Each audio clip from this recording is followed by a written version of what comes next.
I'm Kat Miller. Welcome to Passionate Living. Today we are paying homage to our veterans. And we're going to share one of my favorite segments of all time with Kelly Sullivan, who talks about her grandfather and his brothers and the USS The Sullivans, which is an immensely heartfelt story. Yes, I tear up on camera, and it's just beautiful, and we can't wait to share this with you. As well, we have two wonderful World War II veterans who are no longer with us, sadly to say, but they are going to share some of their wisdom through the years, and it's really, again, going to touch your heart. And then we're going to meet a man who collects airplanes, and one of the rare finds that he is now in possession of is a P-51 fighter from World War II. And for those of you that don't know, the bomber pilots during World War II were sitting ducks to the German fighter pilots. And the P-51 came out and really met that match in the skies and made a huge difference in our air initiative during World War II. So I know you're going to enjoy this old plane and its history, and I look forward to sharing these wonderful stories with you today, again, as we pay homage to our veterans in Passionate Living.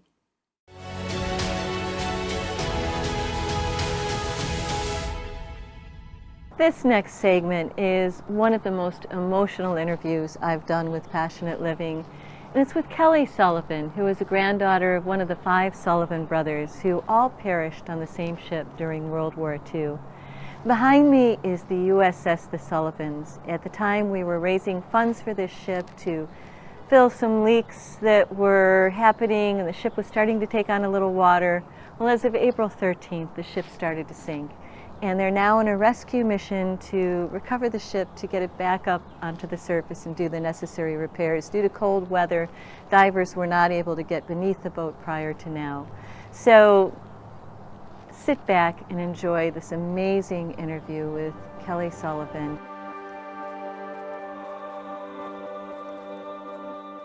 I just love you. I met Kelly Sullivan the other night at the event that we just saw, and Kelly, your heart is just so big and so beautiful, and you carry the stories from your family, the extraordinary history forward for other people to understand and to really get the sense how your grandfather and your uncles, how it affected the whole family, and the impact that they've had on the world as a result.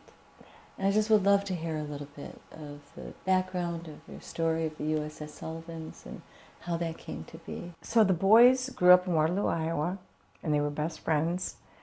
And this is your uncles and your grandpa? Yes, my grandfather was Al Sullivan, the youngest of the 5 Sullivan brothers, and then 4 brothers, so my great uncles. So 5 boys, so it was George, Frank, his name's Francis, they called him Frank. Madison, who they called Matt, Joseph, who they called Joe, and then Albert, who they called Al. And the boys ended up joining the Navy after Pearl Harbor was bombed because they had a good friend named Bill Ball. And Bill Ball had served on USS Arizona, and Bill was killed during the invasion of Pearl Harbor. Yeah. So when Bill was killed, that was when they decided they wanted to go. And then George, who was kind of the oldest and leader of the pack, wrote a letter to the Navy and said, "Can we please be on the same ship?" So the Navy put them on the same ship. Wow. And they were on the USS Juneau. They left from New York City. Not long later, they were involved in the Battle of Guadalcanal. And all 5 boys and their shipmates died from a submarine attack from the Japanese on the USS Juneau. November 13th, 1942. Wow. And that was unparalleled at the time, that all 5 it really was. Of the family would just be annihilated. You know, I think one of the things that, in the movie they show this, and it's really powerful. But and the Fighting Sullivans. The movie, The Fighting Sullivans, right. Which everybody should watch, The Fighting Sullivans. It is the most amazing movie. It's a great movie. But the military would typically send a telegram to let you know that your boys are gone. But instead, they sent a Navy official. So they sent an officer to the house. For Veterans Day, I show The Fighting Sullivans to my 3rd grade class, because I'm a 3rd grade teacher. Early in the morning, a Navy officer came to the house. She immediately asked the officer, "Would you like a cup of coffee?" And he declines. And when she realizes that he's really there to give her bad news, she says, "Which one?" And he said, "All five." Wow. I can't even imagine what she must have gone through in that moment. My great-great-grandma, the grandmother of the five Sullivans, who lived with the boys because her husband had died in a train accident because he worked for the railroad, she never thought the boys had died. She truly thought they were still alive on an island. Yeah. And she is the one that christened the ship? My grandma did. My great-grandma. Your great-grandma. Yeah. The mother of the five Sullivans. Right. But that's a story too. Right. Because they died in November, and the boys were really good about writing letters. Mm-hmm. So they got letters often, and the letters stopped. And there was a lady from Waterloo, Iowa, that heard from her son, who was in the Navy, that the boys had been killed. And so this is what she wrote. And it says, "Waterloo, Iowa, January 1943. So this would be 2 months after the boys were already killed. Bureau of Naval Personnel. Dear Sirs, I'm writing in regards to a rumor going around that my five sons were killed in action in November. A mother from here came and told me that she got a letter from her son, and he heard that my five sons were killed. It is all over town now, and I'm so worried. My five sons joined the Navy together a year ago, January 3rd, 1942. They are on the cruiser USS Juneau. The last I heard from them was November 8th. That is, it was dated November 8th, U.S. Navy. Their names are George, Francis, Joseph, Madison, and Albert. If it is so, please let me know the truth. I am to christen the USS Tawassa February 12th at Portland, Oregon. If anything has happened to my five sons, I will still christen the ship as it was their wish that I do so. I hated to bother you, but it has worried me so. I wanted to know if it was true. So please tell me. It was very hard to give five sons all at once to the Navy, but I am proud of my boys that they can serve and help protect their country. George and Francis served 4 years on USS Hovey, and I had the pleasure to go aboard their ship in 1937. I am so happy the Navy has bestowed the honor on me to christen the USS Tawassa. My husband and daughter are going to Portland, Maine with me. I remain sincerely, Mrs. Alida Sullivan, 98 Adams Street, Waterloo, Iowa. Wow. Oh, it's heartbreaking, and it was a time where people were so proper and so polite. But she's just so scared about her sons. Yeah. Wow. And instead of christening the USS Tawassa, she christened the USS Sullivans, which is here in Buffalo. Right. You know, and the ship was actually supposed to be called the USS Putnam. It was already built and designated, and President Franklin Delano Roosevelt changed the name of it. Wow. So he said, we're going to name the ship the Sullivans. And so 3 months after she wrote that letter, she christened the ship in honor of her boys. Wow. Yeah. That's remarkable. And now the ship, of course, is this historical monument. I know for everybody in Western New York, I've heard the story of the Sullivan brothers since I was a little girl. And people all over the world know the story through the Fighting Sullivans, through the news. And now the ship has had problems. It's taking in water and needs a massive amount of repair, which is what the fundraiser was that we met at the other evening. And I got a phone call from the Naval Park, from the Paul, the CEO of the park, and they told me what was happening. And of course I was extremely concerned, but I knew the ship had troubles. We've had these troubles before. Right. They're getting worse. And to hear all the wonderful donations that were coming in, I was just overwhelmed. I couldn't believe the whole city of good neighbors is so true here. I think about where that ship could have been, because so many other cities could have taken that ship on. You know, because some people say, well, how did the Sullivans end up in Buffalo? I'm like, I don't really know. But I know that right now, I am so grateful that that ship is here in Buffalo, because I don't know that another community would do as much as the people of Buffalo have. Beautiful. It's so heartwarming to hear the story, to hear the history, to hear about your grandmother, your great-grandmother, you know, like I say, carrying that story forward. And I'm so grateful to you. Thank you for coming to talk to me and telling the story to people. It's important for people to know. Since April 13th, we're in a mode of assessing and figuring out what we need to do next to make sure we reclaim and restore the Sullivans in a very responsible, safe manner. As you know, today is Earth Day, and we want to make sure that we collect all the hydraulic fuels and oils and diesel fuel that might be still in the water and get that out of the ship before our crews can get in and fully assess the damage that's there, and then we can come up with a game plan. So over the next couple of weeks, we hope to have it hopefully in a condition where we can at least right-size the ship, get our folks in to make sure that we can evaluate and analyze what's going on, and then hopefully assess that and make a good game plan going forward. We will get this work done because this is our heritage, this is our history, and we owe it to those who have fought and died for our country, and to those who are still fighting for our country. Go to www.savethesullivans.org, and it'll give you instructions to go from there.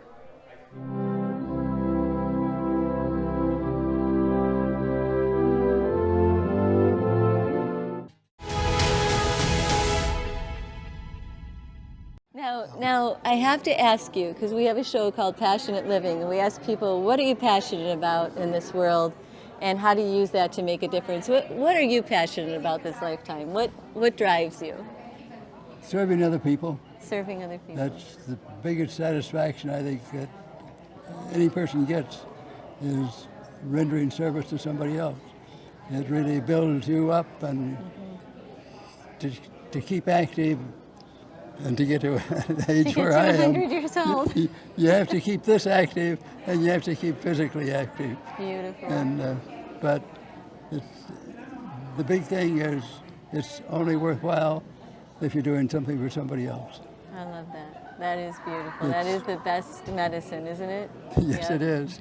It gives you much satisfaction when you feel that you can still contribute to somebody's life. God, oh, I love that.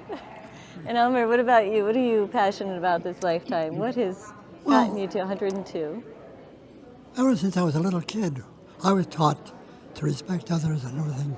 Just like he said, you help others, you do other things, and what you give, it comes back to you. Maybe years later, but it does come back. It does, yeah. Oh, thank you both so much. Thank you. Oh, this is the ultimate passionate living moment. And thank you, Bill, for, You're welcome. for creating this. Happy to have my two friends here. They're great. Thank you. It's nice to be here. We appreciate what you're doing, both of you.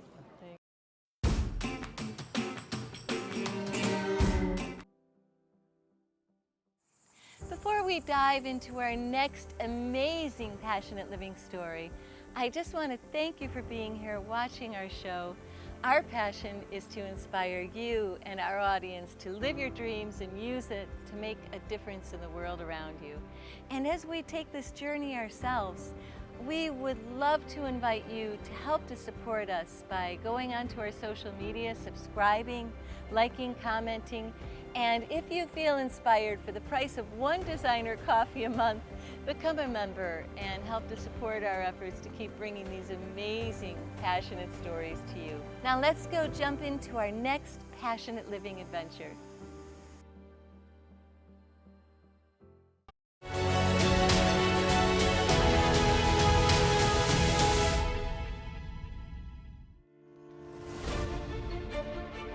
After replacing its Allison engine with a Rolls-Royce Merlin in 1942, the Mustang's performance exceeded all expectations. The redesigned Mustangs performed beautifully at high altitudes, carried a formidable array of weapons, and had phenomenal range. They could escort the bombers of the 8th Air Force all the way to their targets deep inside Germany.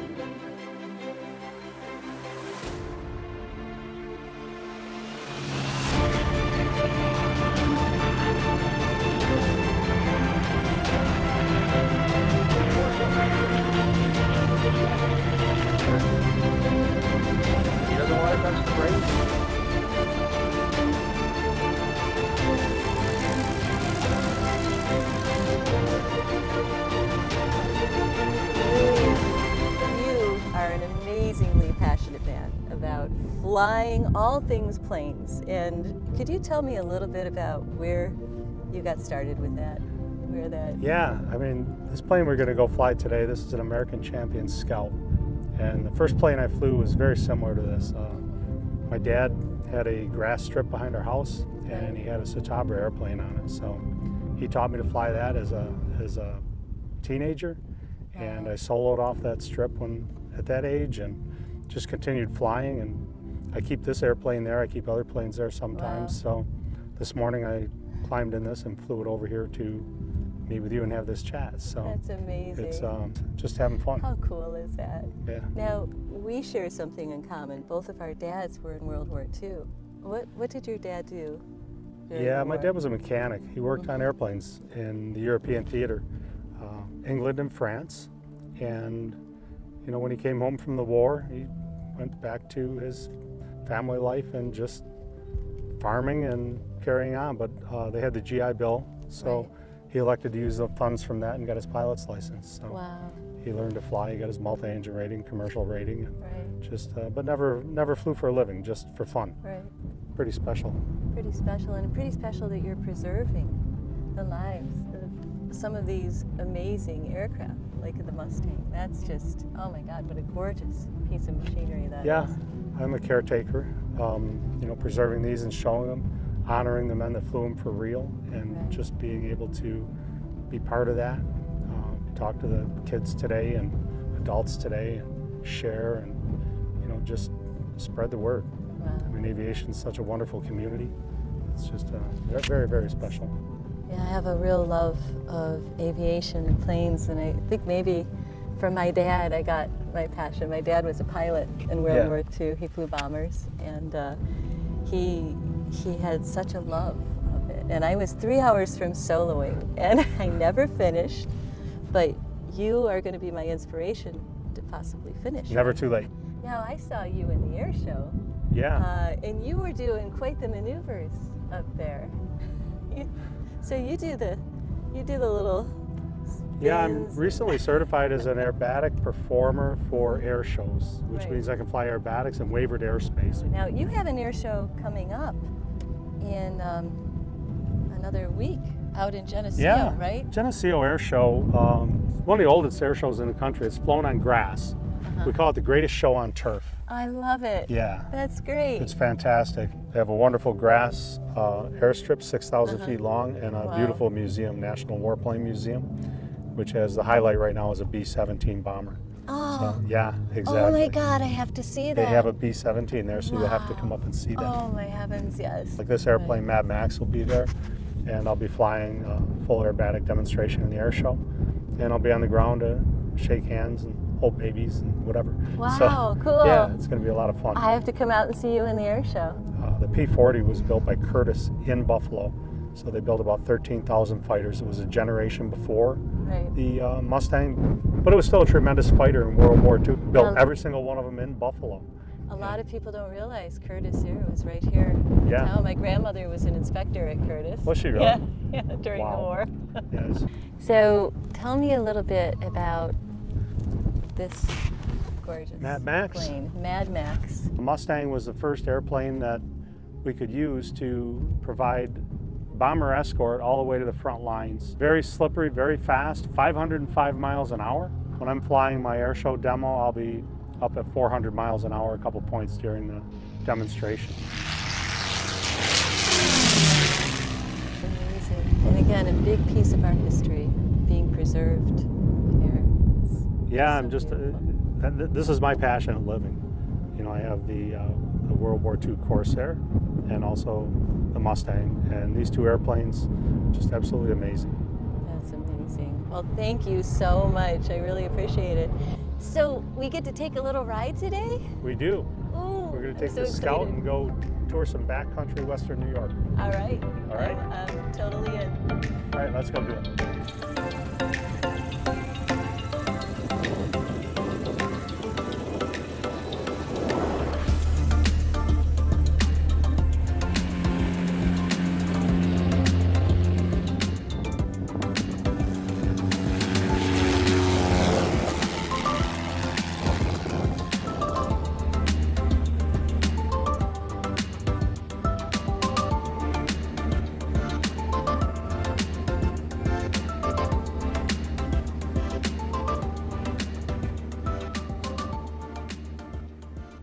Hi, my name is Melissa Archer, and you're here today with Passionate Living for a Mental Fitness Moment. Today, I just wanted to chat with everybody about, there's a lot of stress that's going on in our lives right now and in the world, and how do we take back our power, take back our agency to de-stress during these times. One way I like to de-stress is, everyone knows I love to watch the Golden Girls and eat ice cream, so that's like my number one. But another way to do it, and is much more universal, much more communal, is music. Listening to music. It is like the elixir for the soul, as one of my friends has said before.